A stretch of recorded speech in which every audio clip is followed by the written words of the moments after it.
I run through the lists while you set up the overlay?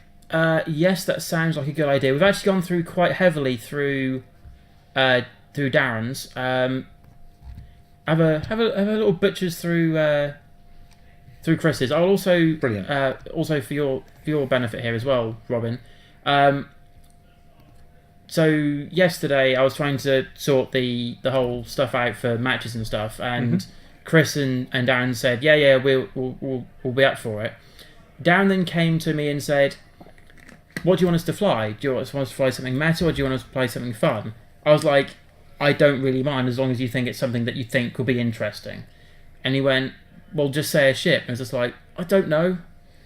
I was just like, Chris then suddenly came to me with the same thing. I was just like, hang on a minute. Why not choose things that we won't normally see? Yeah. So Darren's playing Imperials and Chris is playing Rebel. So I thought I'll give the A-Wing to Chris and the Interceptor to Darren.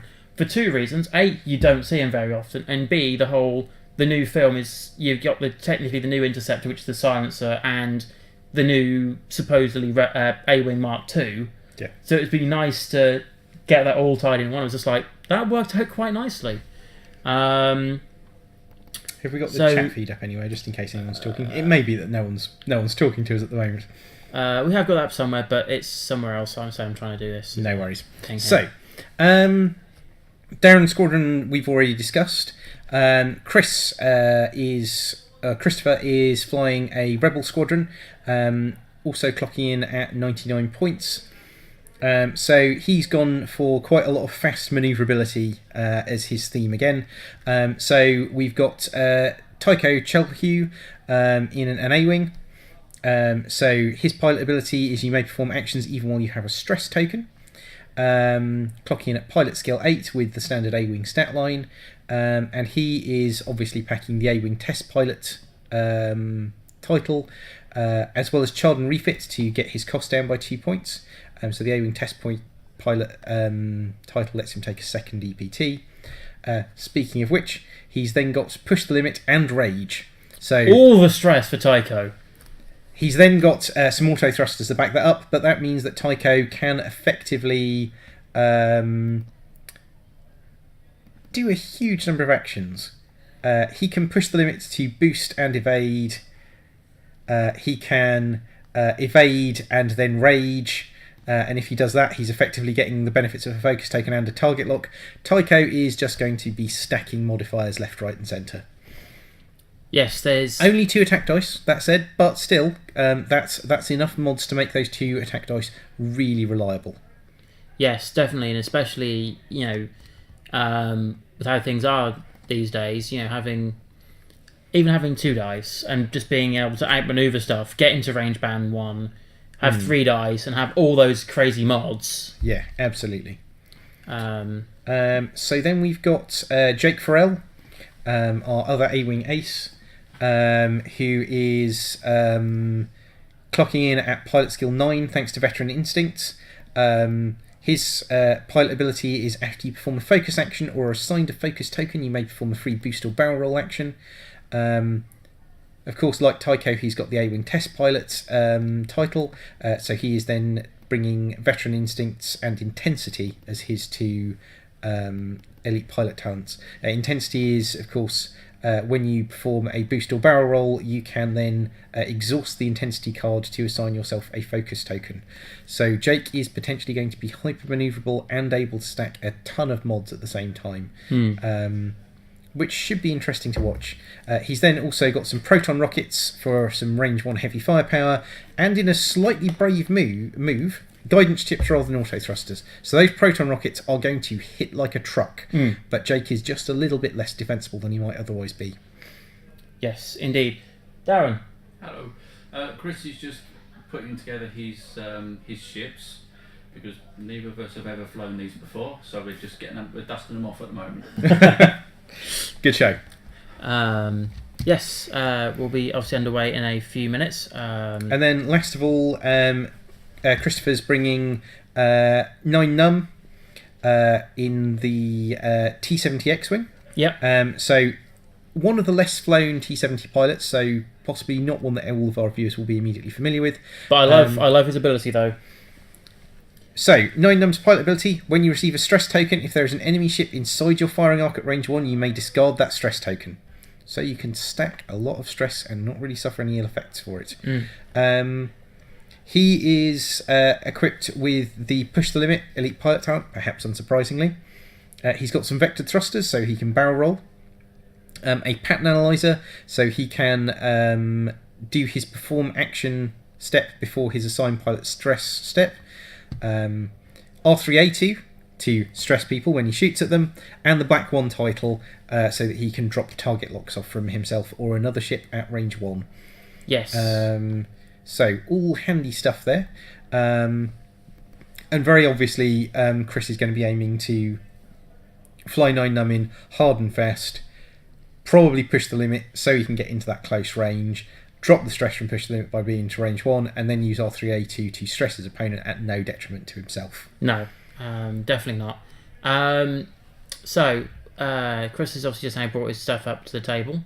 While he's doing that, I will get the rest of the overlay all set up, and hopefully it won't take too long, because a man's on a mission. In which case, while Dave does that, I'll just very, very quickly recap Darren's list for anyone who's just joined us for the second game. So Darren is flying Imperials, also clocking in at 99 points. He's got the Youngster TIE Fighter with the Expose Elite Pilot talent. Youngster is friendly TIE Fighters at range 1 to 3, may perform an action on your equipped Elite Pilot talent upgrade card, so everyone can expose if they need to. Possibly a little bit of a risky manoeuvre, but you get the benefits of that extra attack dice, so will be interesting to see how this pans out. We've got a Gamma Squadron veteran TIE Bomber with the TIE Shuttle title for the 2 additional crew slots. That's got veteran instincts to push it up to pilot skill 7.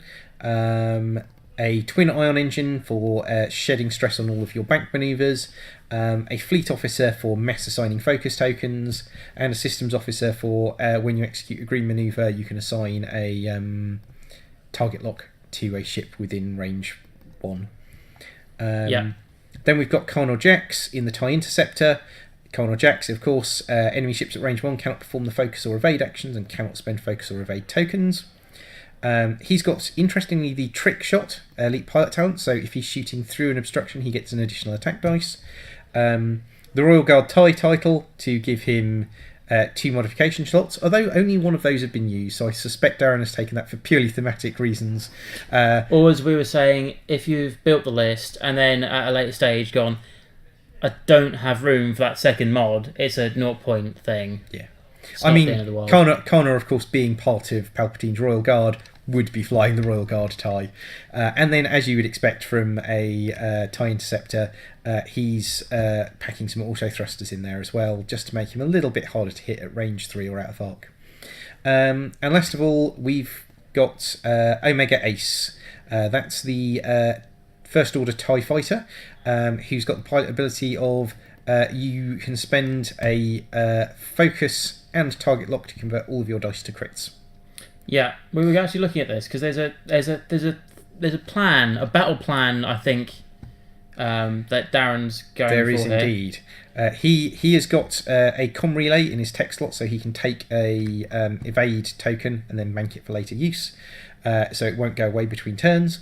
And the Swarm Leader elite pilot talent, meaning that he can pull evade tokens off other friendly ships to add extra attack dice as long as they've all got arc on the relevant target. Yeah. Also, with all those mods, Max was saying when he was in here, chances are he might find 6 crits with using the expose from Youngster, using the 2 other evades in there to boost him from 2 to 4, range bound 1 for 5, expose for 6, and potentially all those mods to go, hey, that's 6 crits. It's going to take at least 2 turns of at least 2 turns of setup to do, because he needs to spend his single action on the expose, so he'll need to take a target or acquire a target lock. But won't the fleet and systems officer? No, the fleet and systems officer gives it both. Okay, no, so that's much more achievable than it would be otherwise. Yes. So it will be interesting to see if Darren gets to pull that off. I strongly suspect Chris will be wanting to swing in and take Omega Ace off the board as early as possible. But that may not be as straightforward as it might sound, as Carnal Jacks, I suspect, will be taking point in this formation and shutting down a lot of Christopher's mods. Yeah, that's going to be crucial, I think. Being able to shut down a huge amount of the mods there could be in his best interest there, I think. So it looks like we're not too far away actually from the setup here. I've actually put the overlay screen up for him so he can actually see what's going on here. Brilliant.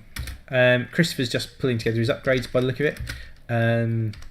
Very interesting pair of lists we've got here. I think because we've just come to the end of a run of like multiple big events, so like we've had Nationals recently, we've had the Nerf Herder, UK Team Championships. I think people are moving into a slightly more flying for fun than flying for competitive practice mode for a bit.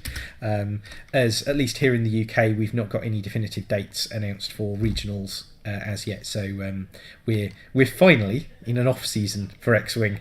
You don't normally get that kind of state, do we?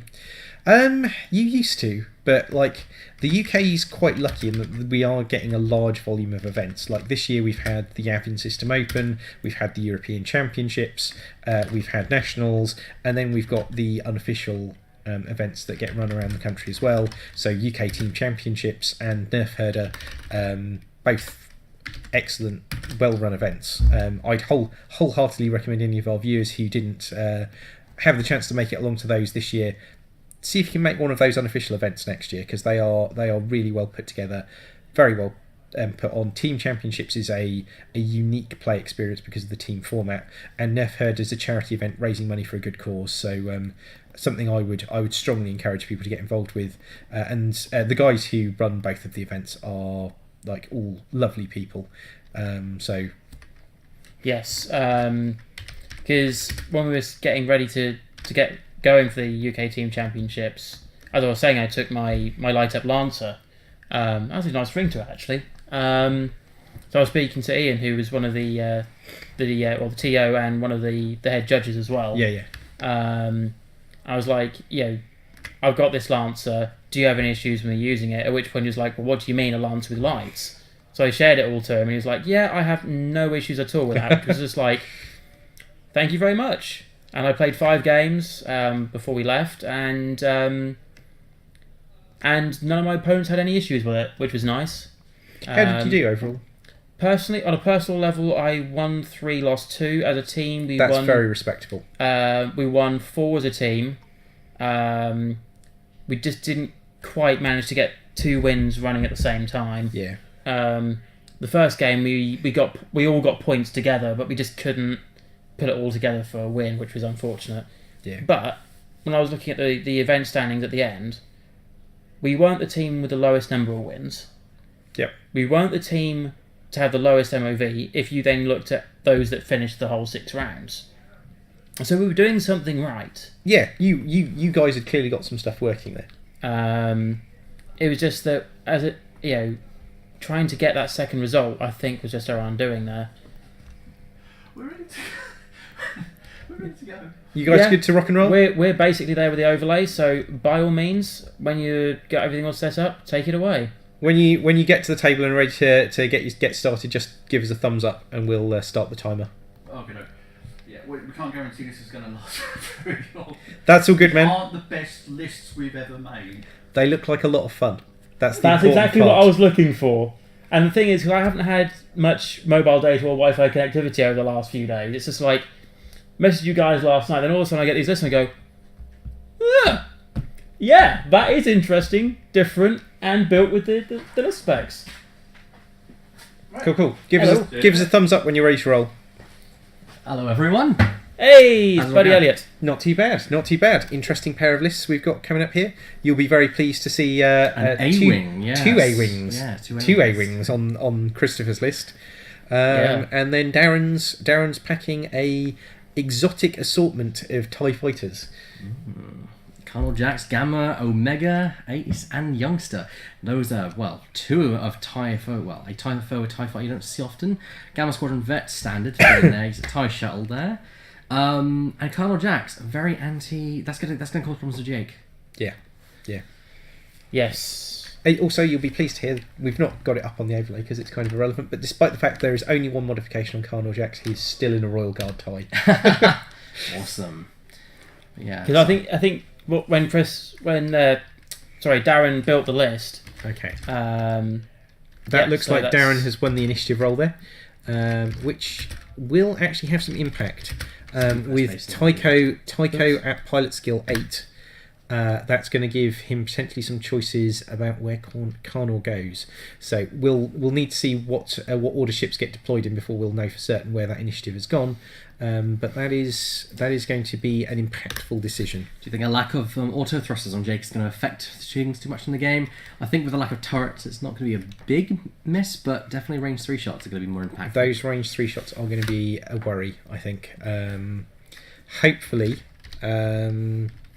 Jake will be able to avoid that kind of initial alpha strike that we're going to see from Omega Ace and that ridiculous pile of crits that he's likely to be putting out. But it's going to be interesting. We will certainly see. Anyway, I had to pop by to say hi to you two and, of course, to the chat. And I will see you all later because I'm now off for the evening. Okay. Yes. Lovely to see you, Elliot. Ta-ta. That was an interesting drop we just saw there from Darren. Was he just throwing? He just literally just dropped it down. Yeah. Nice. Doing it in style. So, just got the last few upgrades to put up on Chris's side of the board, and then I'll have the overlay fully up for you. So, in terms of asteroid displacement, we've actually got quite a. Compact. I wouldn't say a dense asteroid field, but we've got a lot of large asteroids that are not being deliberately spread out, and I think this reflects the fact that we've got two both quite mobile lists. Yeah. Like Actually, 9 num can double reposition. The A-wings can do a lot of repositional action if they need to, and the TIE fighters, with the exception of the bomber, which is a little bit slower, have got a lot of maneuverability as well. And in fact, I believe every ship that we are seeing on the table here has got a repositional action. So those asteroids are something that potentially both players can try and leverage to their advantage. It's going to be interesting to see how they approach that. Also, it's worth noting that neither player particularly needs to fly in a tight formation. So manoeuvring around those obstacles is going to be a little easier. Yes. And just generally, it's giving some meaningful options to both players. It's I wouldn't quite describe it as an advanced part of the X-Wing game, but one of those parts of the game that often gets quite overlooked, and even by quite talented players, can be the factor that obstacles play into. Heaven knows I am not fantastic at using obstacles in a meaningful and contributing way to the game as a whole.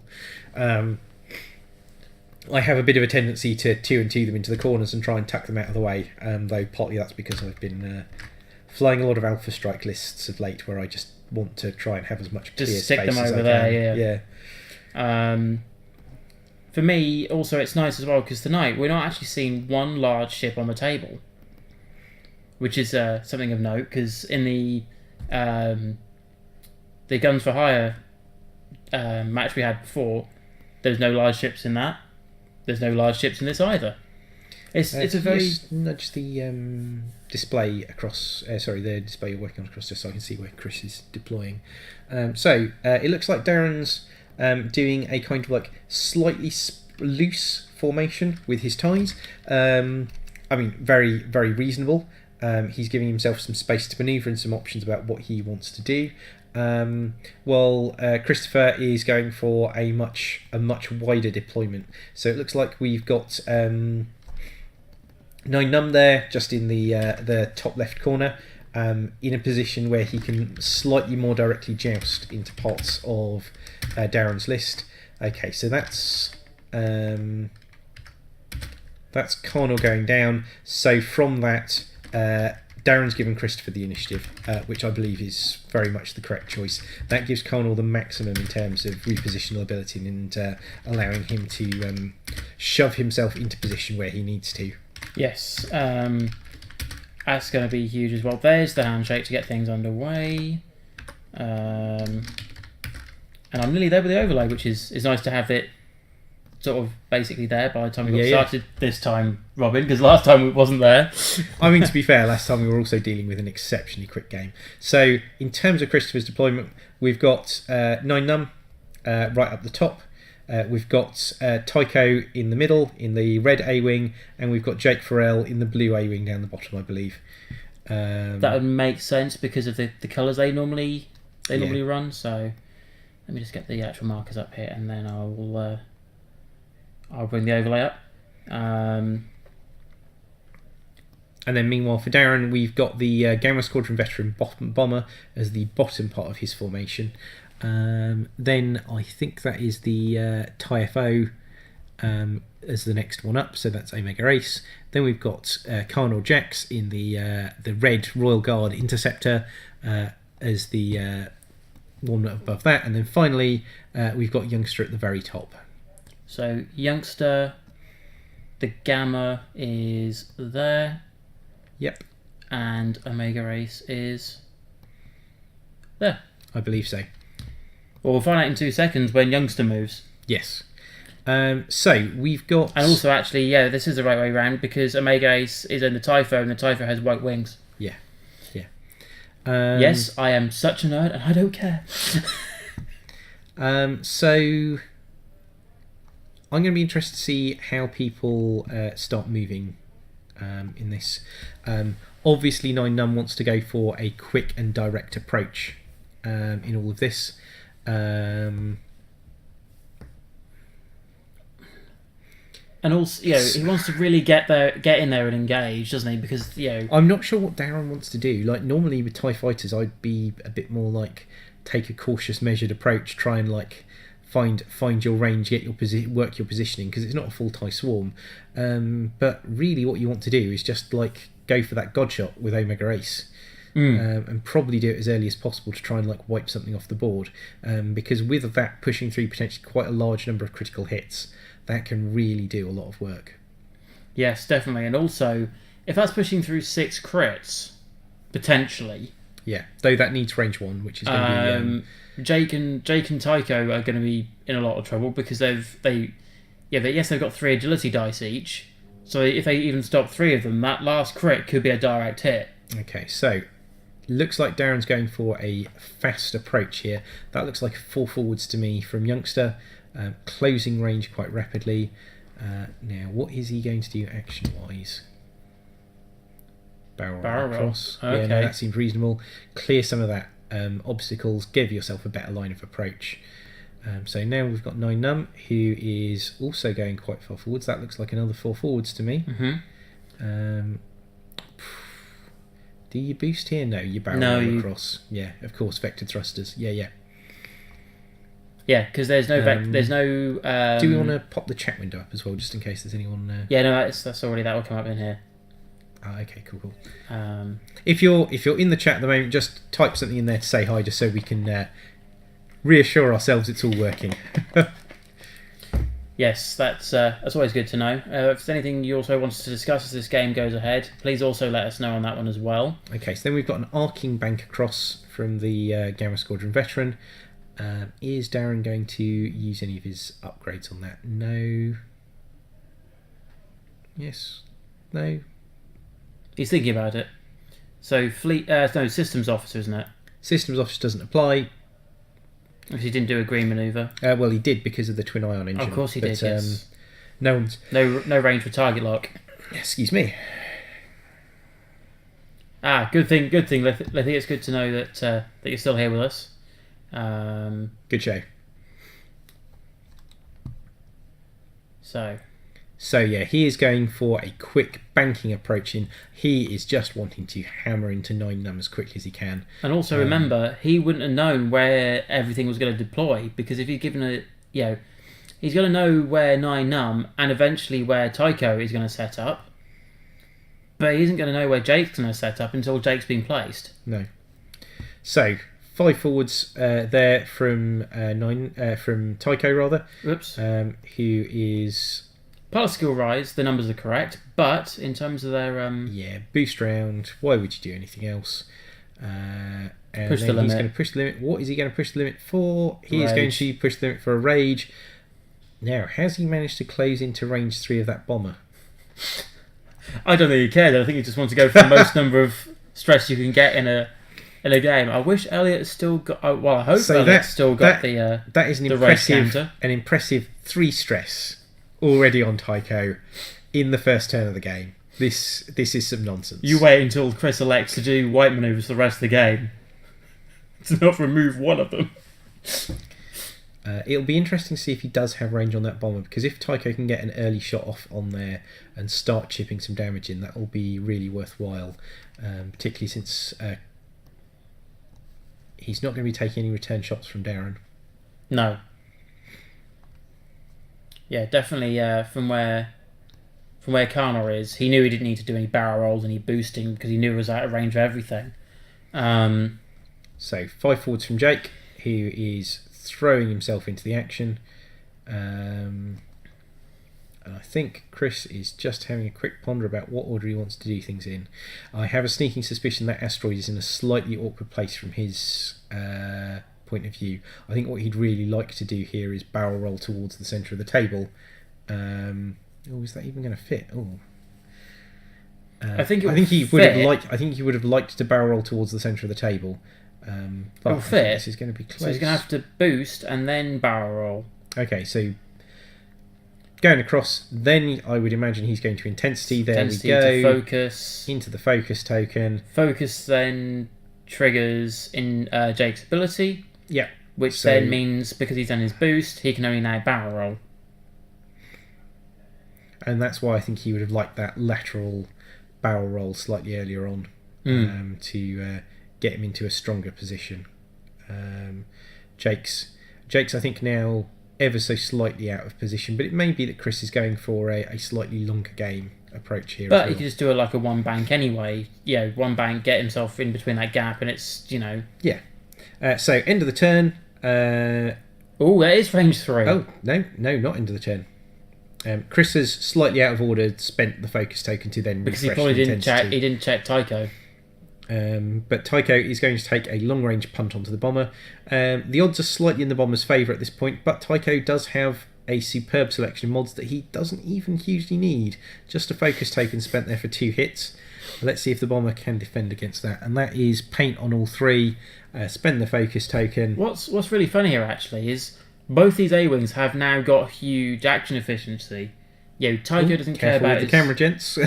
Tycho doesn't care about his stress, so he can use push the limit and rage. So he effectively has a net. And there we go, the comm relay on Omega Ace, preserving that evade token for future turns. Yeah. So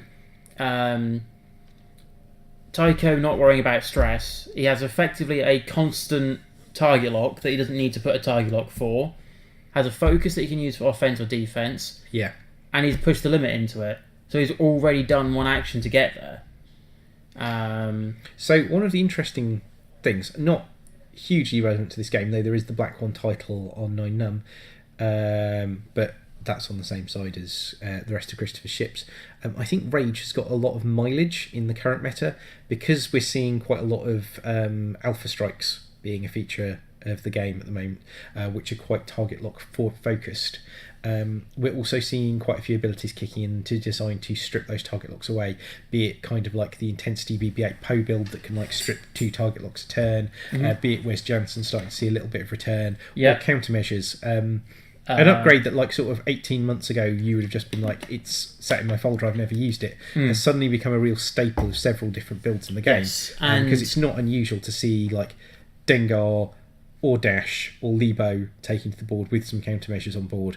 And all of that strips your target locks. So Rage gives you those dice roll modifications without having to tie yourself in. Yeah, it's much harder to take that away. Well, short of like being Omega Leader and stopping you from modifying the dice at all. Yes. But then you've gone from about, say, for example, 10 pilots, I haven't done the maths on which ones can remove stuff that will going to hurt, to then only saying, well, now it's only 1. Yeah. You've kind of niched it's a big shift. Like, for example, you take your missiles firing as Deadeye, all you have to do is the focus. Yeah. So what would be your approach this turn? What manoeuvres would you be dialing in, particularly as Darren?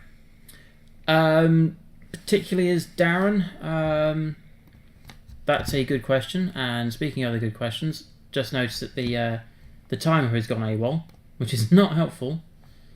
Give me a second, and I will try and see what we can do with this one. That should be fine. So I don't know what's going on there, because that's the file path that's pulling the timer from SNAS. Update. Interesting stuff. The double inspiring recruits clearly needed there. That's 3 stress a turn you're ticking onto your ship. So how did you find the triple Ozotuck build then? For personally me, I've never flown it really against Uzzies. I know but, this is in the chat. Yes. I've flown against a few Uzzies though. I haven't flown against the quads yet. The Magic Carpet Riders. It's now become known. Or the Wiki Wagons. Nice. Yeah, I imagine the damage output from the contracted scouts is enough to potentially give those wikis a little bit of a worry. Yeah, definitely. Yeah, we'll have to see what happens with that. Nice.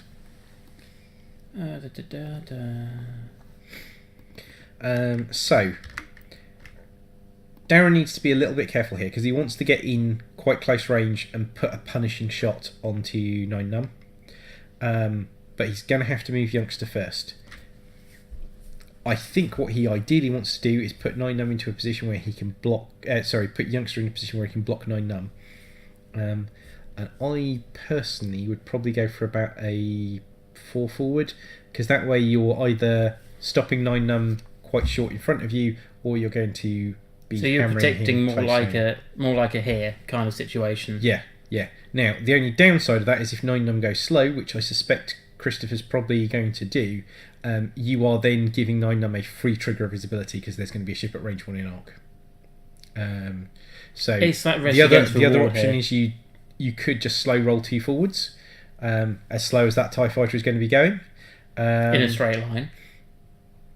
But that is going to give you a limited set of options. And you then run the risk. What he's just done is gone actually somewhere in between. He's actually pulling out a 3 straight. 3 straight, interesting.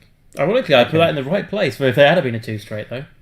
So, and an evade has been done here as the action here. Yeah. No surprise really, because he's going to help feed. Now, what's Christopher done here? Ooh. So he is going directly in for that engage. He is predicting those ties are going to turn in. He wants to get 9 Num shooting before Omega Ace, and ideally putting some damage in hard, I think. Boost here. That's what I would have done. Very nice. So he uses that bang, boosts it back inside. Now, I think he probably doesn't want to push the limit though, because he's not going to have anything in arc. That's not going to be getting arc from there. Yeah, but if he's at range band 1 of something, it doesn't matter. Because of the way 9 Num works, It needs to be range 1 and in arc. For 9 Num's ability? Yeah, and he doesn't have the arc there, unfortunately. So I think he's just going to push the limit, accept the fact that it's going to happen, and just get the stress for this turn. He's locking himself down into green manoeuvres for next turn, realistically. But that's not the end of the world. No. Especially if this turn he gets something and he knows that all those other ships are going to need to do like K turns to get back into the engagement again. The choice of the focus token is quite interesting, as he's unlikely to be able to spend it because of Carnor Jax. So you would have gone probably target lock? I would have gone for the target lock and just accept the fact that I'm not going to be getting any defensive mods. That's not going to be a bump.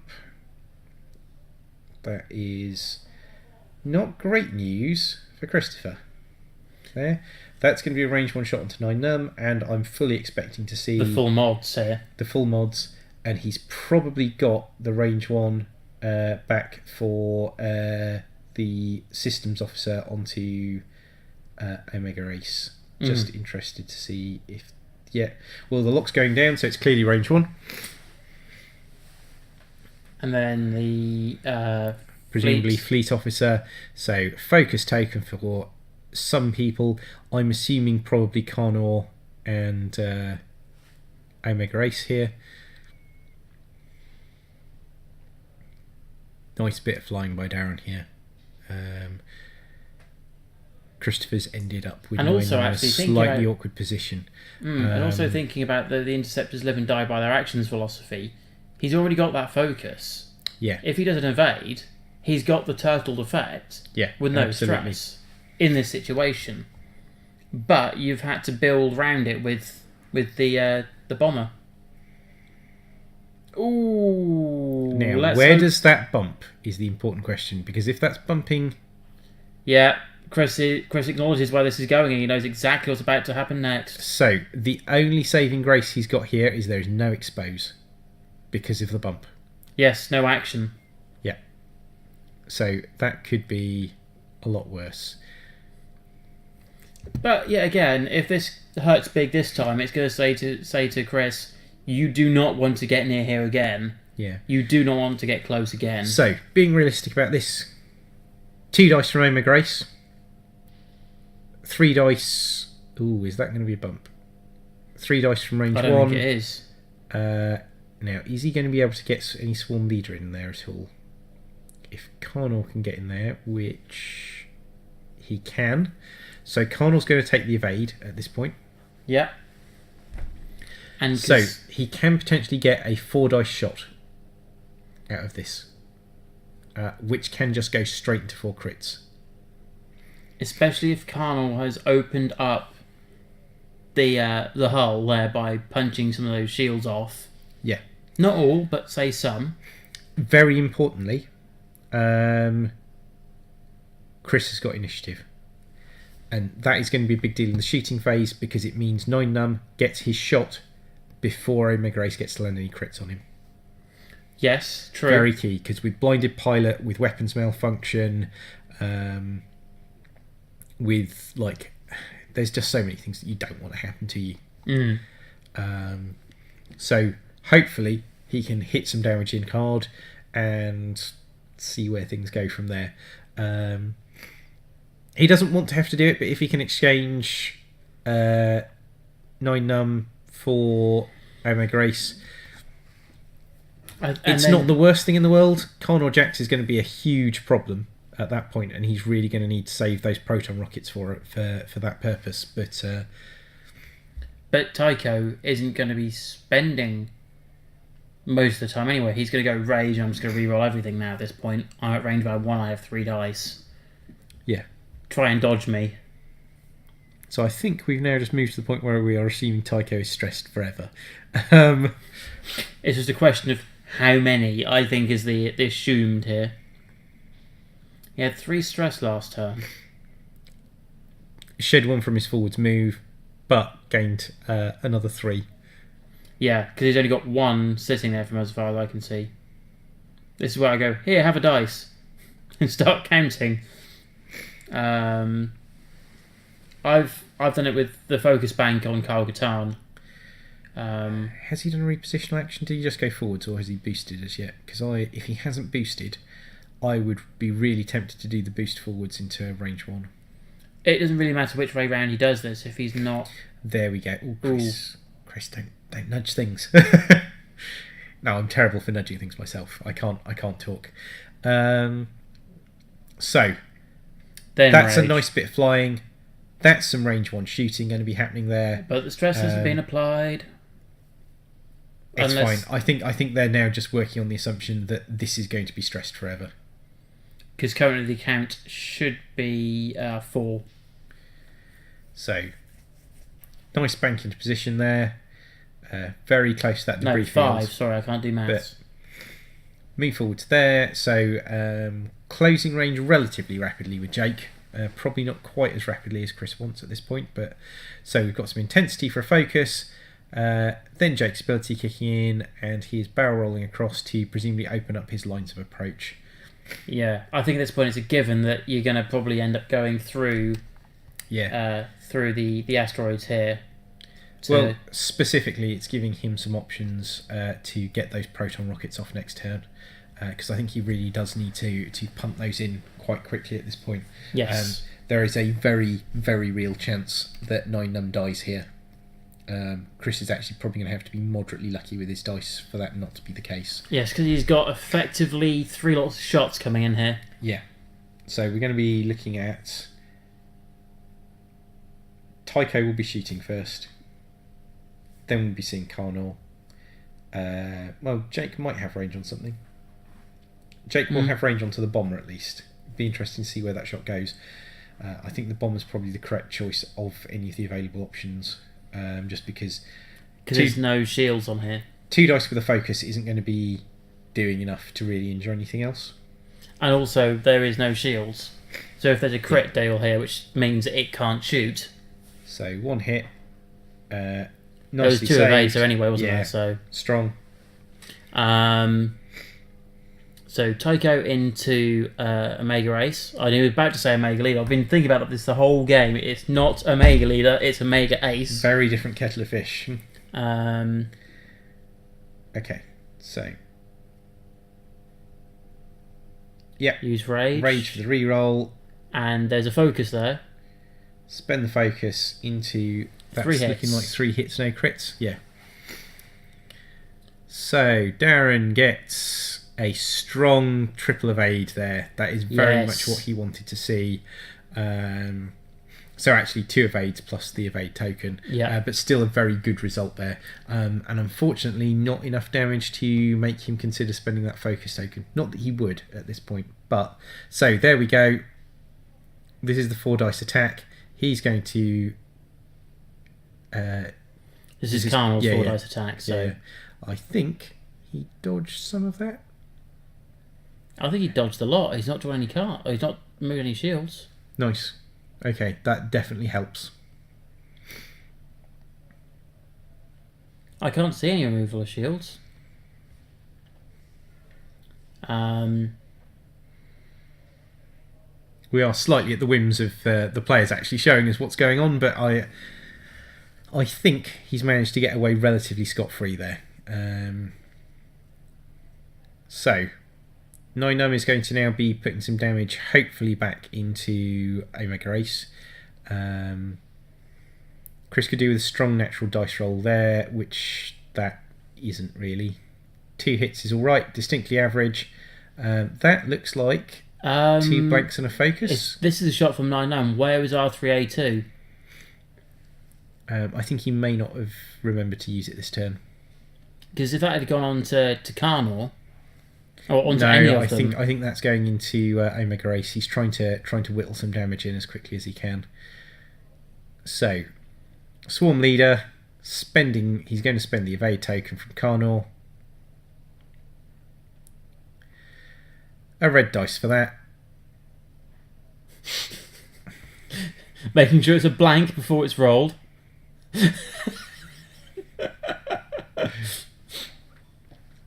We can see what's going to happen here.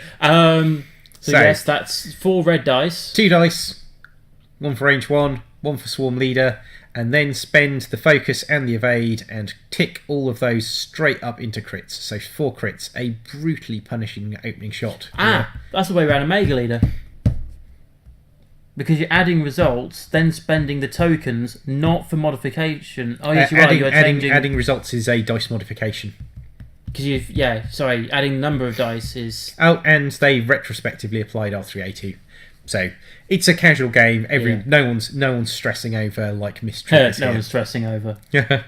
One evade. 1 evade. So that I think 2 is shields. 3 shields off. 3 shields. So there's but importantly, Christopher's avoided the crit there. So that is actually quite a good result from his point of view. I think there is even still the focus token there. Yes, the bombers, because he can't spend it. The bombers. Oh yes, of course. Yeah. Bombers range 1. So, oh god, no. 2 hits to crit. Hits and a crit. That is bad times. And that's dead. No integrated astromech. Is there no integrated? No, because he got vectored thrusters. Oh, that is rough. Okay. Darren got quite lucky on the dice there. Like, don't get me wrong, beautiful flying, great positioning, good leverage of Omega Ace's ability, but that shot from the bomber did substantially more than it should have done there. on more average dice, Christopher really should have had 9 num for another turn, and given the positioning, given the double stress, or given the stress on Omega Ace, given the stress on the Gamma Squadron veteran, no immediate K turns happening that turn as well, because you don't really want a K turn Carnal Jax either. No. So a bit unlucky there, I think, for Chris. He's going to have some real work to do to get this back, particularly with Darren again having got that not a massively over average but slightly better than average green dice roll from Omega Ace as well, and just losing 1 shield from that entire volley of fire. He didn't. He had 2 evades and then he spent the evade. Yeah, but then 9 num shot stripped a shield from Omega Ace. Okay, I didn't clock that one, so thank you for... No worries. So, bye-bye shield. Oh yeah, another super tanky build in a slightly different way. Yeah, that's just following off from PJ's comment just in the chat there as well. Generals does do some interesting things with the Aussie attack that can make them very, very tough to deal with. Yeah, an auto evade plus another evade plus 1 green dice. Yeah. Especially if you've got Kyle Katarn passing it.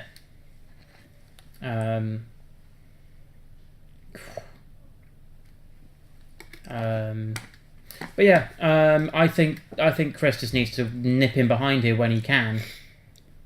So right now, right in behind Omega Ace. Christopher's got a really uphill job from this point onwards.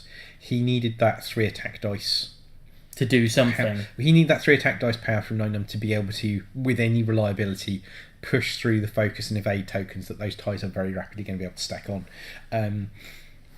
But no, if Darren plays this smart, and he will, because he's a good player. I mean, Christopher's a great player as well. But what Darren just needs to do now is break away from those A-wings, keep range, keep stacking those mods as he goes. And he should be able to take some opportunistic shots when the A-wings happen to be in the right position, and slowly wear them down. Yeah. He's going to have some poor luck on the green dice at this point for Christopher to really be looking at taking a ship off, other than Jake's proton rockets maybe smashing someone off the board. True, but if they both at range bound 1 behind something and that's 3 dice and 3 dice, one of them knocks an evade off, you might get some leverage here somewhere. But it's going to be very much a slow chip of damage. Especially for Mega Race is going to go for that expose and go, right, bam, this is our opportunity right here. That's the thing. So yeah, there we go. Completely safe to do the K-turn at this point. And that's going to give him some strong position on him.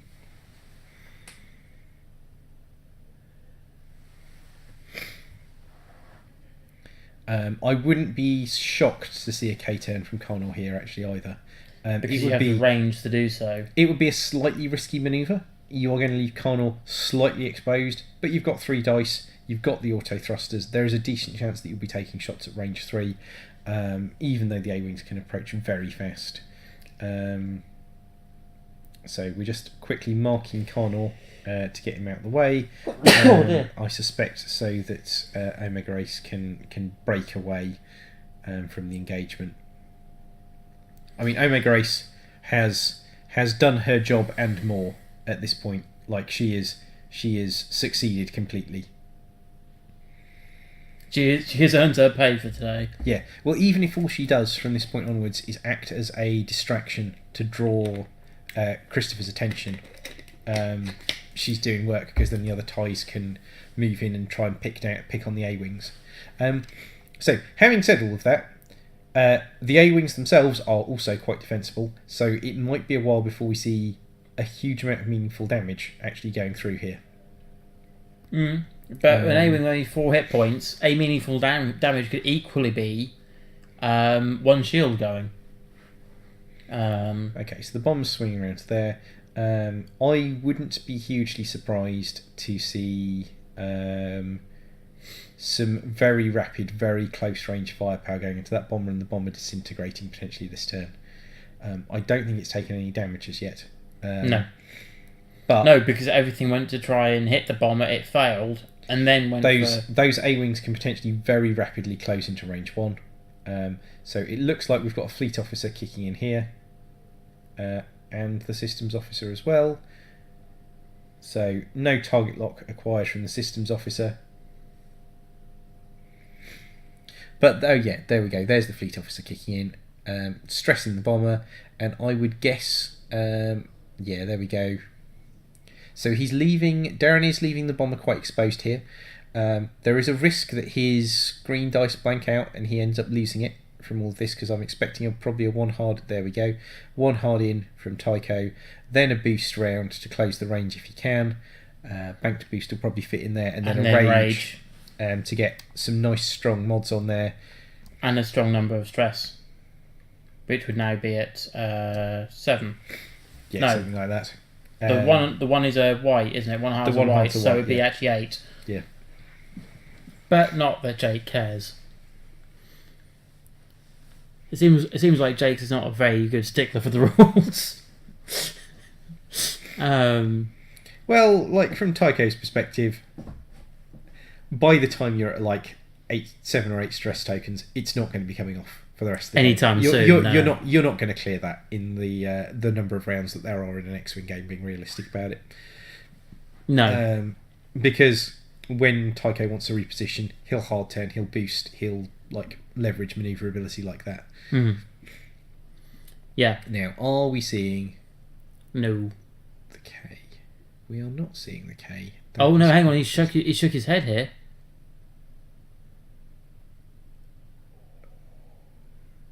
Is that fit? Is that fit? I thought I saw a little bit of movement from the bomber there, but if that's fit, that is beautiful. They're saying it has. Okay, nicely done. I am slightly surprised we didn't see a boost forward from Tycho there, but that may actually work slightly to Tycho's advantage, though he's forgotten to assign the focus token. And it's not a may trigger either, it's a must, isn't it? From doing the whole action, you also assign the focus. We can probably have a quick look and see what Rage actually says. Assigning, yeah. Assign one focus, yeah, so that focus is there. Yeah. We might want to just quickly mention that one to them, in fact, because that will have an impact, and it's not like it's a voluntary trigger. And also, because he's out of range 1, he might have a use for it now, rather than... Because Kana says you can't perform the action, but it has nothing that says you can't assign the token. Correct? Good question. I mean, they're out of range 1, so I think it's worth... but it wasn't at the time when Rage was... Cannot perform focus or evade actions, cannot spend focus or evade tokens. So yeah, yes. Yeah, he'd still get it, he can still be assigned the token. Sorry, a brief diversion into the minutiae of the focus rules there, but it's clearly going to be outside of the range. Because Rage is not a focus action, it is going to give the mod, and that does mean that Christopher's actually made a very good call by not doing that boost. It's going to potentially give him more dice modification options than would otherwise be the case. Oh, and there we go, the focus token goes down. Brilliant. Well done, chaps.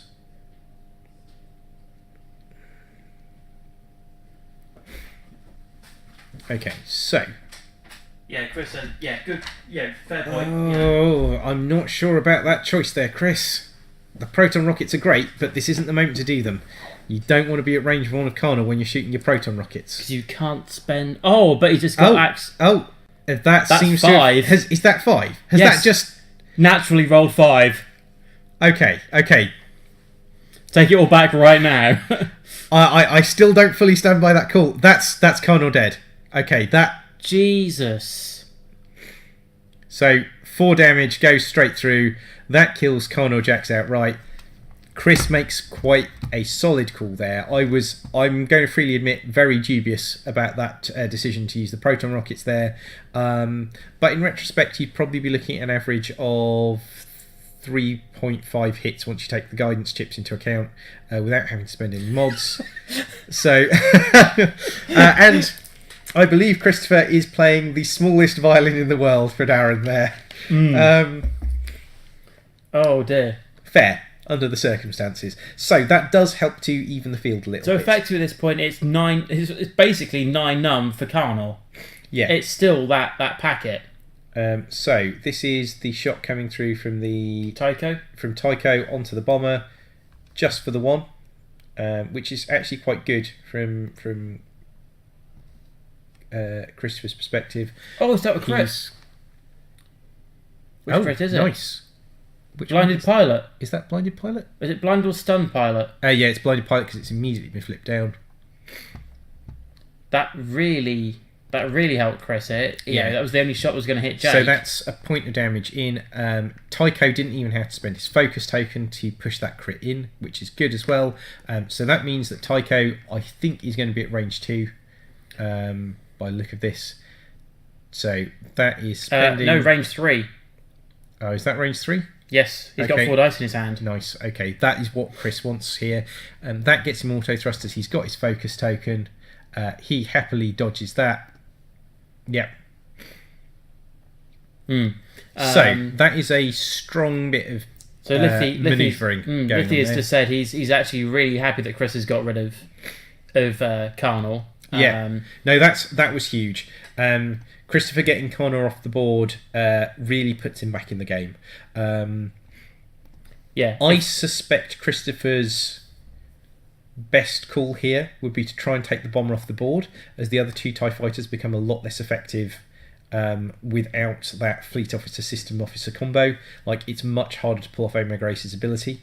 Yep. And now especially there's a bit of a distance now. You are potentially then giving those TIE fighters the opportunity to shoot you back, to regroup, to reposition and come back in at you for a strong approach.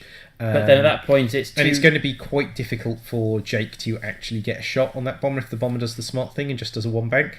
But on the other hand, though, at this current stage, looking at how things currently are, you've got, if the bomber goes, you've got 2 attack dice, 3 defense dice on every ship left on the board. Yeah. If one of them's going to push damage through, equally the other one is, unless Omega Ace and Youngster team up. That's when I think you're going to have issues. Yeah.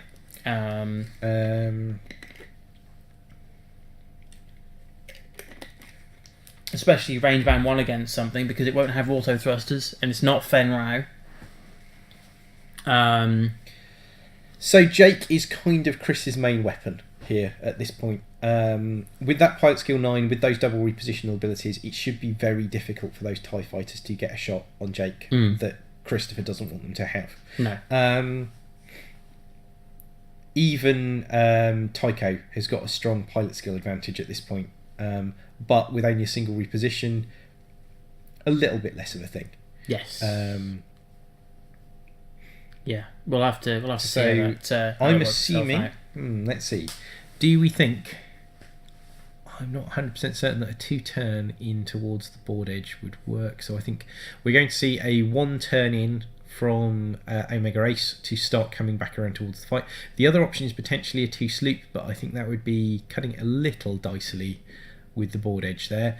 And it does run the risk that the 2 A-wings turn around onto you and start trying to focus you down instead, which would be pretty bad news. I'd probably go for the slightly safer 1 turn towards Christopher's side of the board. Take your evade to get your comm relay back up and working, and just pray that you can tank whatever firepower you take this turn. Also, if that means that Christopher goes after the bomber, that's all good news from Darren's point of view. I think taking the bomber off would be quite a useful thing to do, but from Christopher's current position, it's going to be tricky to achieve. Or would you go for Youngster, because he's giving you 2 things? Youngster is feeding potential firepower to Omega Ace, A with Expose, and B with the Evade token. Youngster would be nice to take off the board, but if you've got the choice of good shots between Omega Ace and Youngster, you take the shots on Omega Ace and get the main threat out of the way. I wouldn't be hugely worried about having Youngster still flying around towards the end of the game, because that means youngster's just using expose, and that extra attack dice is nice, but it's also dropping his defense at that point, which is going to be troubling. Very. An A-wing, a TIE fighter with only 2 evade dice. That's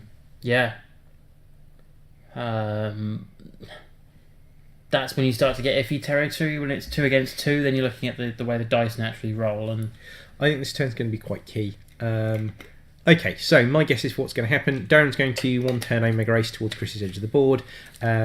He's going to do a 2 bank probably with youngster to clear that stress and get in the way of the A-wings. The bomber is probably going to do a 1 bank to again try and obstruct the A-wings, clear some stress, dish some tokens out if it needs to. Then let's have a think here. Probably a 1 turn to the right from Tycho to try and get that shot onto Omega Ace, and then Jake is in a slightly trickier position. Maybe a 2 bank across up towards Darren's edge of the board, but all those moves are a bit iffy, aren't they? The advantage that Darren's got is everything of his is lower pilot skill, which means that he can position to block. And the A-wings are quite reliant on their actions. Getting blocked is bad news. Or thinking about it and going, oh, I might get blocked, I probably need to do a K-turn is as good as. Yeah, I mean, a K-turn is not a terrible manoeuvre for Jake to do at this point, but I would probably want to do a bank or a turn, try and get guns on Omega Ace. And getting guns on Omega Ace may also result in you getting... So is that the 2 bank? 3, I think. 3, interesting. If that's a 3, he's keeping his stress unless there's twin eye on youngster. So I think... Oh, the 3 bank screen on a TIE fighter then? No.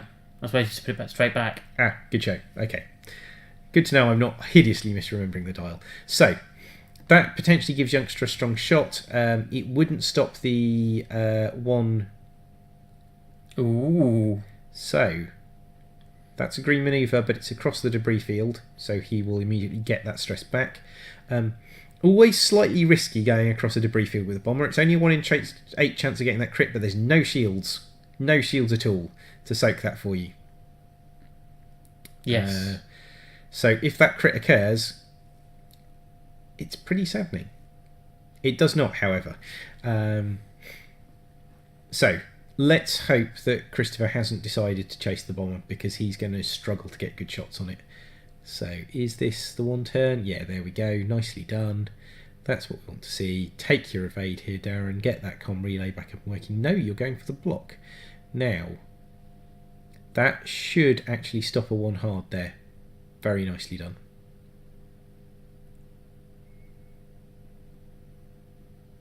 Now, where is this going? Oh, bump on youngster. That is not the worst thing in the world, actually.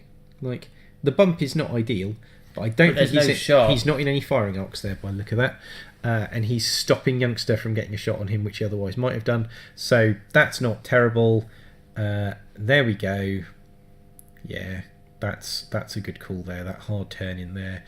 Okay, so at this point, you probably do take that range 1 shot and punish youngster for being there. It is just a TIE fighter after all. It's not got any mods, so it's going to be pure green dice versus red dice, and red dice are better. But you'd have the focus here. You would take... Why wouldn't you... I think he's just deciding on what he wants to do action-wise, because it might be that he wants to... I would stay there, because you're getting no shot. What are we doing? You're getting no shot from... Target lock. Yeah, good call. So he's now got the target lock. That will endure turn on turn. He's not going to be getting shot at, so this is 100% the right call. 3 dice. It gives him the same odds of modding as the focus token would anyway. And if his dice roll had been better, he would get to keep it for a future turn. But that's 2. 2. That's not too bad. Is that 2 evades? No, 1 goes through. Okay, so that's a point of damage onto that TIE fighter. That's not bad. Oh no, it's a crit. It's a direct hit as well.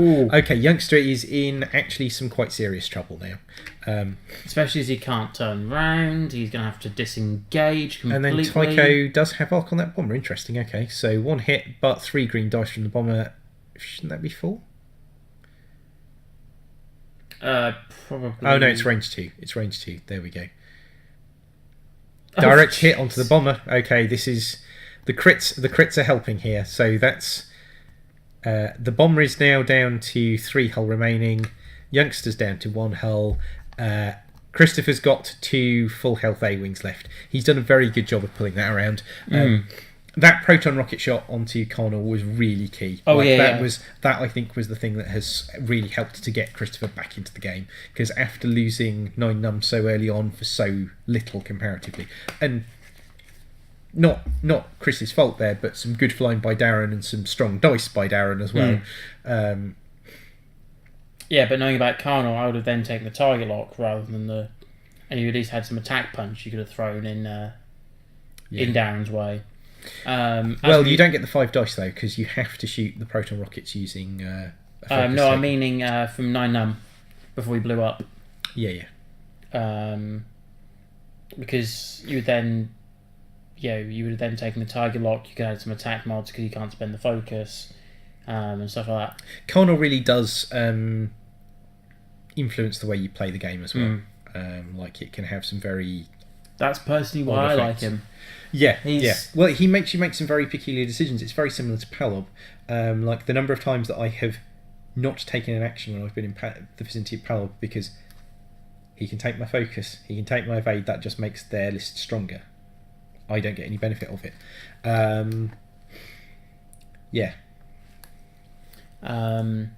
yeah, for those who are obviously noticing, yet again, there's still no timer here. We've had a few issues with that.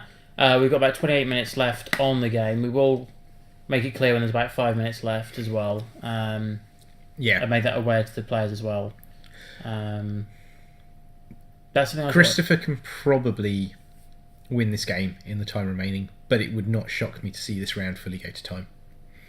No, especially if that the bomber disengages and Jake and Tycho are looking just to deal with Youngster and Omega Race, but then forgetting about the bomber, and it fires a couple of pluck shots at it and does something. Realistically, that bomber is going to be 1, 2, 3 turns minimum before that bomber is playing any meaningful role in this game again. By that point, they both might be dead anyway, and then I go the reverse direction to what you've now just quite clearly declared with the bomber. Well, even a somewhat damaged A-wing should be able to take that bomber out without really worrying about it. They have the pilot skill.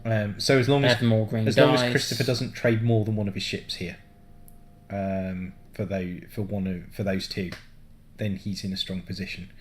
Even points-wise, I think by that point it doesn't matter because. However, he's got some slightly awkward positioning here. Yes. Jake is going to be moving after Tycho, and as things currently stand, that is blocking off a lot of Tycho's available moves. I'm really not 100% certain where you want to put Tycho at this point. Well, remember, Youngster's going to move, so doing a 1 hard is not a bad thing. Doing a 1 hard right. It's true. My only worry about that is that if I was Darren, I'd move Youngster out of the way, then move Omega Race to cover. That said, the more that Omega Race is having to use repositional actions, the longer it is before that comm relay starts kicking in again, and the trickier it's going to be for Darren to keep it alive. Yes, definitely.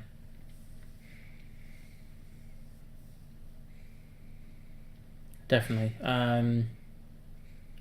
Well, this has turned properly back into a very interesting game. I was slightly concerned that it might actually be a very brief and to the point game after that early loss of 9 num, but being able to then pull Kana off the board has really created a much more level playing field. Yes, definitely. I think if 9M had Yeah, 9 had gone. Jake had taken maybe the couple of shields, which might have happened with the bomber at range 1. Could have happened. That is a different proposition. But because that second thing didn't happen, it's like one of those big ifs and buts through the middle here. Okay, so what's happening here? Is that going to fit? I don't think it does. I think youngster is not going anywhere. And now we'll see if youngster doesn't go anywhere, that just further complicates things for Chris, though, in some ways. That's one of those... This may be Darren attempting a very deliberate block on his own ship. But sometimes he's not going to misjudge that one turn. Chaps, you probably want to get fingers on that purple template as well. Okay, now the important question is, does Tycho fit back in? Yes. If he does, he does.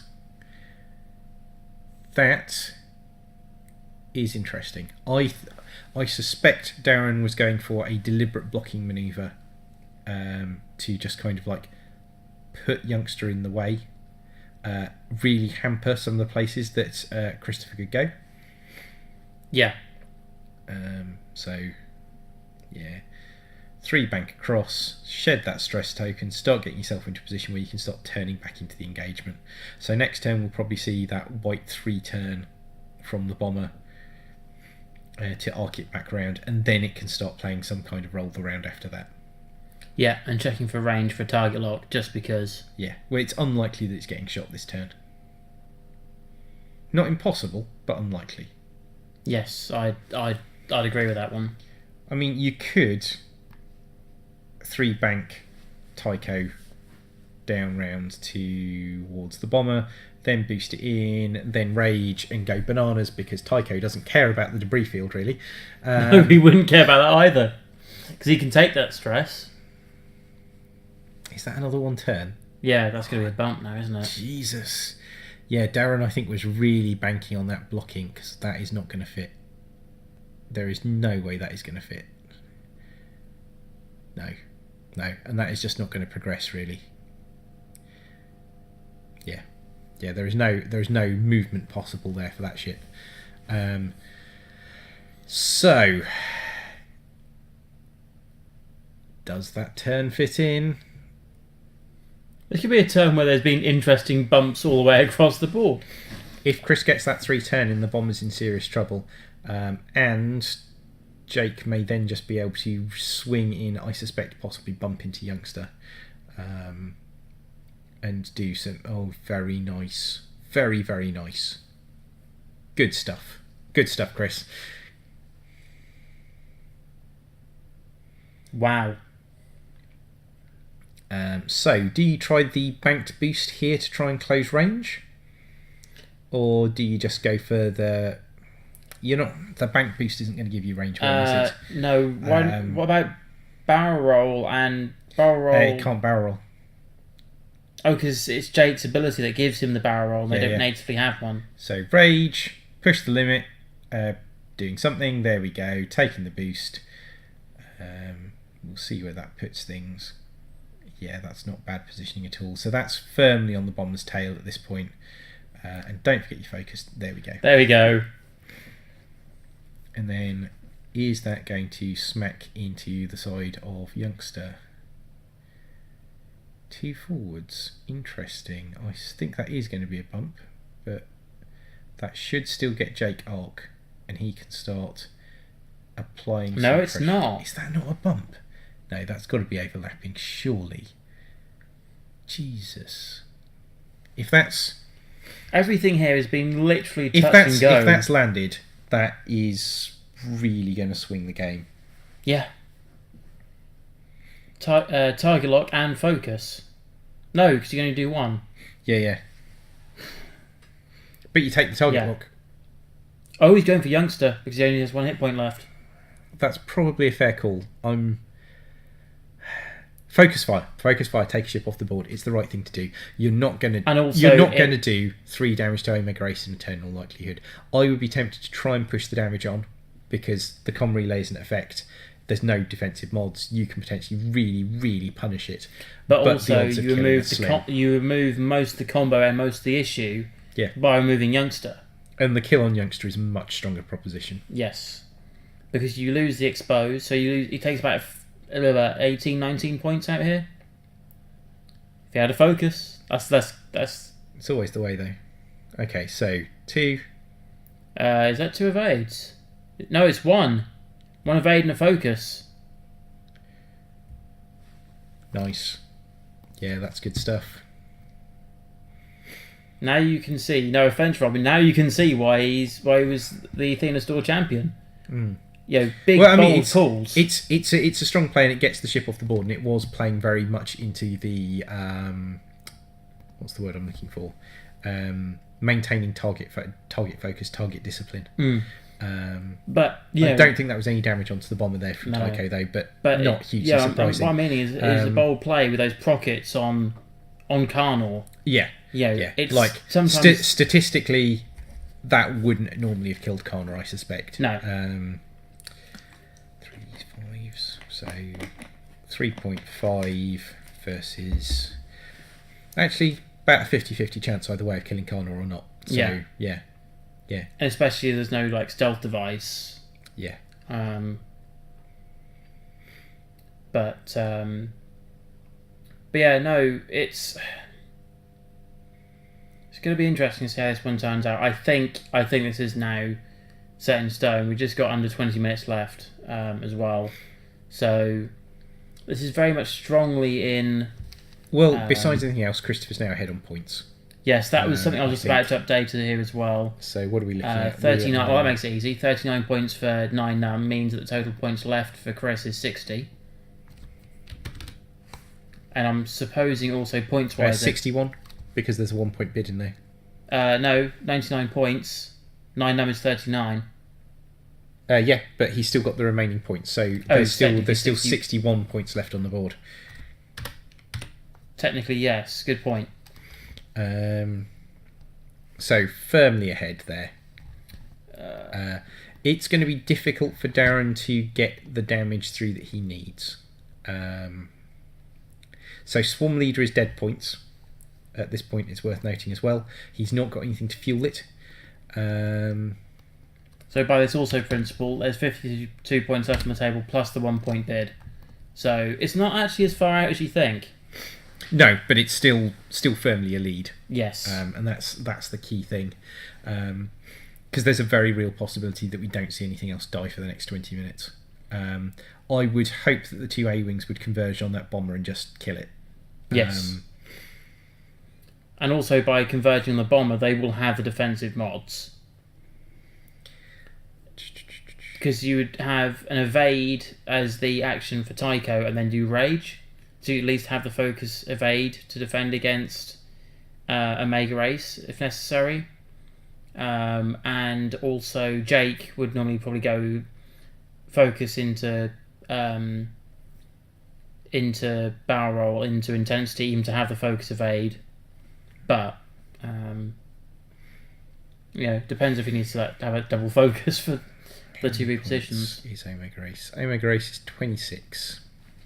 Okay, so Chris kills the bomber, and he can afford to lose one of his ships. So it's very simple maths at that point. Then you kill the bomber, you get more points on the board, and if one of them goes down, you're still ahead. Yes. Yeah. Well, ironically, both of Darren's ships are left at 26 points each, and both of Chris's are both 30 points apiece. Yeah. So this is very simple maths. I love simple maths. Yeah, turning in, that makes sense. So, presumably 2 turn in from Jake, 3 turn in from Tycho. Tycho then boosts in to try for the range 1. Is that the 3? Yeah. Yeah. Bank boost at this point? Yeah, I think you bank boost. And of course you rage, because Doesn't matter which way. Actually, this is the way you have to do it, because if not, because rage is an action card. Yeah. So you have to do rage first, then you do an action. Yeah, because it's push the limit specifically an action on your action bar. Rather than experimental interface, which is the other way round. Yeah. And that should push him nicely into range 1, and he should be able to do a relatively punishing amount of damage here. Yeah. Oh, the straight boost, that's interesting. Still should get him range 1 though. But I think the bank boost would be better as well, because you'd then have that angle to nip back round the asteroid, which you know you're going to have to go around. You could do a hard manoeuvre to get round that asteroid, whereas now you're kind of having to do a hard and reposition back. Jake is keeping up the pursuit. So focus into barrel.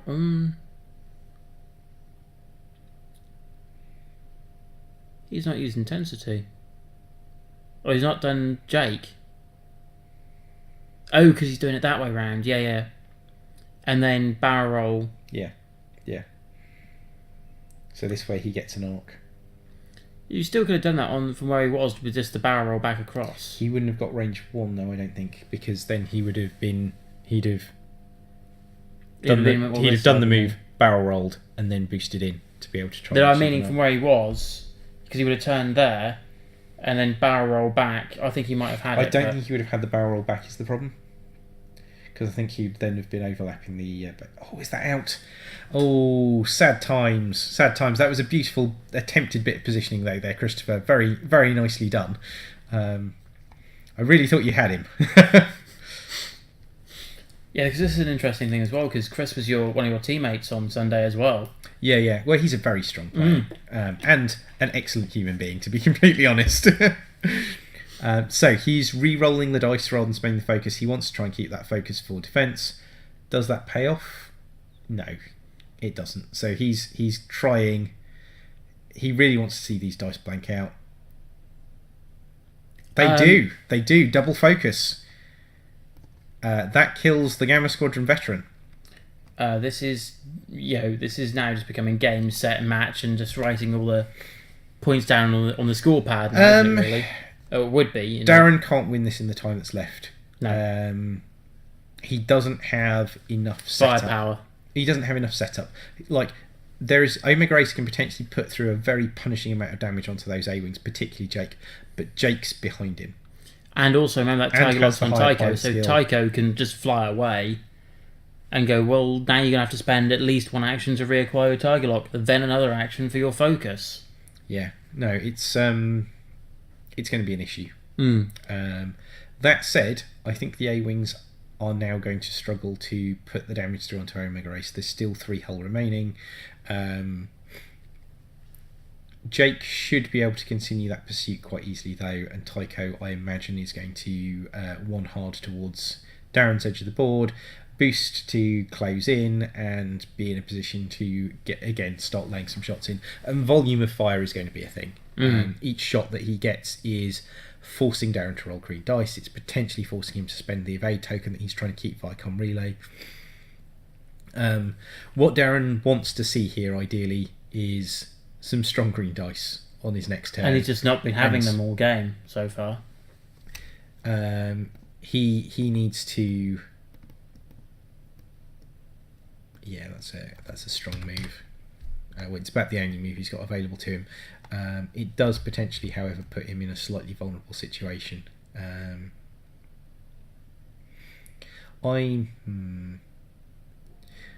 I might have tried to feed my way between that debris field and asteroid and try and use the obstacles to slightly get in the way of the A-Wings. Oh no, there is a target lock. There is a target lock on Tycho. Yes, that's what I was meaning. Tycho could just fly away. If Tycho flew away and didn't ever want to re-engage... No, that's not Chris's playstyle. I did say if... He's coming in for that shot. So, I don't think it's really worth... I don't think it would be really worth burning your target lock and focus at this point, though. It's nice to get the shot on Tycho, but you're not actually going to put anything through the shields. And you're at a stage where you need to that get those punch. crits. You need those crits. A single direct hit that goes through to the hull kills an A-wing. Yes. Or a major explosion into another card. Yeah. So it's not trivial, but it is certainly doable to kill an A-wing with a crit. And just remember, this can be evaded with... effectively he's dealing 2 crits. He'll be dealing 2 crits, nothing else. Okay, is that range 1? Yes. Yeah, nicely done. There we go. There's our 3 red. So, just the one. That should be alright. Oh, no, is that an evade? That is an evade. No, it's not. It's a focus. Oh, Darren. Your dice have not been kind, my friend. Then, of course, the rage reroll coming in. Just the one. I wouldn't spend here. Oh, fair play. I guess there's not a huge amount to lose again because all the worst you can do is lose your shields. Yes. He's going for it. Can he roll against it? Yeah, he could roll 2 green. He could roll this like standard green dice. There we go. I was going to say. Okay, so just the one. So you've still got a shield left, which is quite nice because it gives you that buffer against the crits. Though it is now going to be very hard for Darren to pull that off again. That said, Tycho may well not be able to get an arc on. In fact, Tycho almost certainly will not be getting an arc on Omega Ace the next turn. No, because there's either going to be a bump. He can't K-turn. This is the slight downside of Tycho's ability. It's great to be able to keep taking these actions. It's great to be able to keep piling the stress on. But you remove your K-turns from that dial completely. But, sometimes you don't need those K-turns. You just go, I do a 1 hard, I barrel roll. Oh, sorry, 1 hard boost. Yeah. No, it gets you a nice kind of like sort of 90, 135 degree turn, which is quite strong. But a K-turn would be really nice about now. Definitely. One of the lists that surprised me from the weekend was the guy who took an IG, but he pushed the limit. So I was like, I'm following him thinking he could sloop it. I went, hang on a minute, no, he can't sloop. So I was was he not doing the advanced sensors push the limit then? No. Ah, right. Ooh, he might have done. No, that's he fine, might have done fine. actually. I can't remember. There we go, slooping round, trying to get some shots. Fundamentally, that's what's going on here. I think Darren is very aware that he is not in a winning position, and he is just trying to get some points. Yes. So we've just got about 7 minutes left here. So other way. Yeah, there we go. So, where is Tycho going? Oh, we called it. Is that going to bump? Is that a clean? It's clean. It's clean. This is going to be savage. Yes, because you have the focus, evade.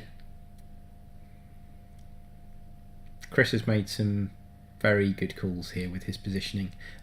I genuinely wouldn't have thought that 1 hard would have fit in there. Can I tell you something honest though, Robin? When I said to him about the ships they put together, Chris's response was, "Oh, I bet Darren's got a proper ship, and the A-wings is what's cutting everything to shreds right now," which is something you don't normally expect. The A-wing's not a bad ship. It's two red dice are definitely an issue for it again in engaging. And Jake's coming round the back out of arc as well. Now, I don't think that positioning helps you. Yeah, no, that's probably a better one. Maybe just no. You're not going to be able to claim an unobstructed shot there. But does it get you range 1? Is the key question. I think that is possibly just out.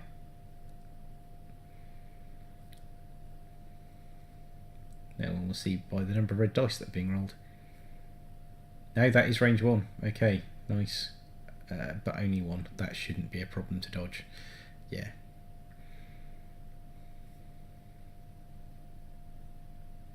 Yeah, go for it. Just hammer it home. Ooh, 2 evades, 1 shield, or 1 hull. Here at least. Oh, hang on. Weapons. Is that weapons failure? That is a weapons failure by the look of it. Oh dear. So Jake's gonna, Tycho's gonna live this because he's got at least 1 evade sitting there.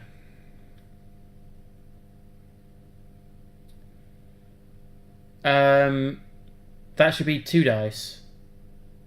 But it doesn't matter. There's 3 evades. Yeah. Oh, 4 evades, obviously, because of the evade that Darren was trying to hide up. Just go all in. Just go all in. Oh dear. Yeah. I've actually quite enjoyed this game. Actually, it's one of those. It's been very fun to watch, and a huge swing in that kind of like second turn of shooting as well. Like Darren had got a really strong position, a really strong opening, and really kind of like punished Chris's approach quite harshly there. There was a slight misjudgment with Youngster in terms of positioning on that initial approach from Darren, just in terms of not being able to get the arc round onto where 9 num was, and therefore not being able to use the evade token to stack another crit in, which might have helped, but wasn't needed in the end. No. But it's also a bit difficult to perfectly position your ships against someone who's high pilot skill with a repositional, and that boost in definitely like cleared that arc. I personally think they've both played this very well. But I think also those one hard cluster that Darren did might have at that point started to sell the end of the game. I think that was another decisive moment. You're right. If it hadn't cleared and he bumped into the front of Tycho, I think that would have been really helpful. And then that like 1 turn in and get your arc on Jake and start to be able to like put some hurt back in return would have really like helped to like keep the momentum going. Yes. But yeah, it was a big deal, that double bump happening, and then in particular that double bump happening and then Christopher somehow managing to squeeze that 1 hard in. Like that was a very key manoeuvre, getting the choice of shots, being able to take Youngster off the board. I mean, as I said, taking Youngster off the board would not actually have been the target I went Jake's for. going over rock. I think that's okay. Like, the worst that can happen is he loses a shield here and it gets him a shot, which he otherwise wouldn't have had. And it's not like he's getting shot in return. No. And I think that was a focus anyway, so there we go. Oh, and then he rolls 3 hits. Beautiful. There we go. That's game. Nicely flown, gents. Some entertaining evening X-Wing for us there, I feel. I've enjoyed both these games, actually. Yeah, I'm going to be interested to watch back the Guns for Hire unboxing. I'm going to say it was a quick game. I mean, that doesn't surprise me. That's normally how my games with Wojtek go. One of us is packing up our ships very quickly. I'm just pleased to say it's not always me anymore. I find for me, my games tend to go a bit longer, but it's because I normally play them with Kane and Lebo, and that's got a bit of a whole point to defend with. Yeah, they're quite durable. Cool. I'm assuming then, given that we've now hit 10 o'clock, we're probably... Yeah, that sounds like a sound call to call us a night at this stage, because I've been left in charge this evening, and I've got to tidy stuff up as well. Absolutely. So yeah, thank you for joining us all this evening. Normal fortnightly stuff will be resumed in... Is it going to be 2 weeks' time? Yes, it will be, because it will be the first week of the month again. Yeah, absolutely. I was trying to think, is this one with a 5-week month or a 4-week month? But it's another 4-week month. In 2 weeks' time. I'm not overly sure who will be running the overlay for that. In fact, I think that will indeed be first of the month. I'll just check the date for you. I know it's close, but... And we do also have a tournament actually between now and then, which is actually the 28th. Saturday the 28th of October. A standard format, so regular 106 dogfight. Come along, bring your best lists, blow everything up. Yep. It'll be great. I will not be here commentating or doing the overlay flex. I have an exam that afternoon, so I won't. Oh, we're not getting you playing either. No. Oh, sad times. I don't want to be here for one game and drop. That's not. That's No. not fun. No. That's not fun at all.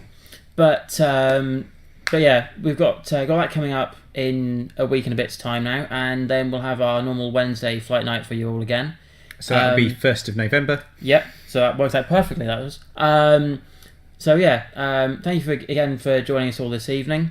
As always, my name's David Lincoln. Robin joined us in the booth joined me in the booth for the second game. Been a pleasure.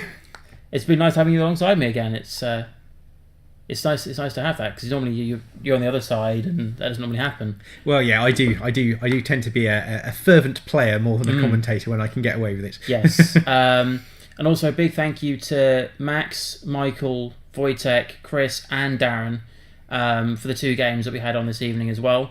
And until the next time, which will be the 28th, as we were saying, for the tournament, or the 1st of November for our next Wednesday flight night, we'll see you then. Catch you later.